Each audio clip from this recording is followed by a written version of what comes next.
So if you guys take time to watch some of my videos and stuff like that, you'll see that I'll often say, these arrows are for me. I'm not gonna worry about them being perfectly matched.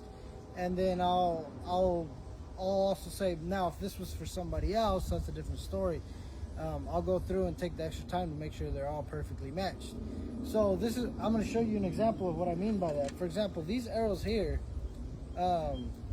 are actually gonna be my brother's arrows. I made these with the intention of giving them to my brother. So because they're not my arrows, I do get them perfectly matched. And you can see there it's zeroed out. And then we'll put the arrow on there. And not sure if you can see that, but it's 486.8, right? Now we'll put the next arrow on there. 48, 6.2. So I guess they're 0.8. It keeps hopping back. It might be the wind. We're outdoors, but point is, these are spine matched and grain matched, pretty dang close.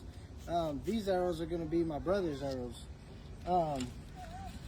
These arrows are my arrows. These are the ones that we built not too long ago, and I was saying I wasn't really too worried about them being perfectly grain matched, simply because I was more focused about the spine. These are all, you know, pretty dang close to spine matched. As far as grain match, there's a difference. Let's see here. Right there, I don't know if you can see that, but it'll quit moving on me. 461. All right, that's what that says. And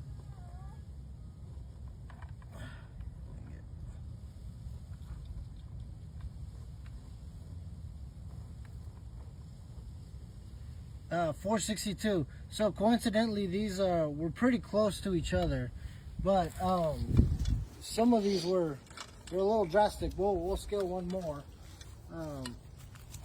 just to see what it says right there. 447.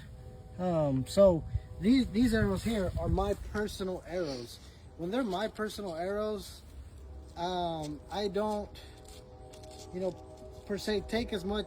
I'm not as careful to detail as I am on somebody else's arrows.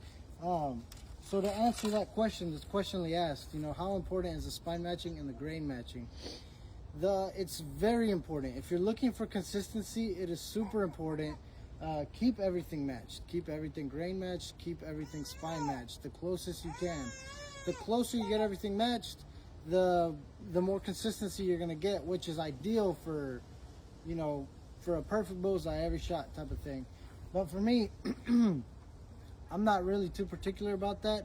I like to hunt, and I hunt at close distances. Like I've said before, most of my shots are somewhere in the 10-15 yard range. Realistically, very rarely do I get to the 15 yard range. Most of my shots are pretty dang close to the 10 yards. So for me, I don't have to hit the perfect 10 ring every single time. A deer is a pretty big animal. I feel like I got quite a bit of wiggle room, and I'm still confident I'm gonna make you know, a vital hit. So that's one of the biggest reasons why when you're watching my videos, I'm not too focused on getting everything so perfectly matched. With that being said, that is all going to depend on you. What kind of archery are you into, and what things you're willing to, you know, give up, and what things are important to you. So if consistency is super high on that priority, then you need to be sitting there grain matching and spine matching everything. But I just wanted to throw that out there.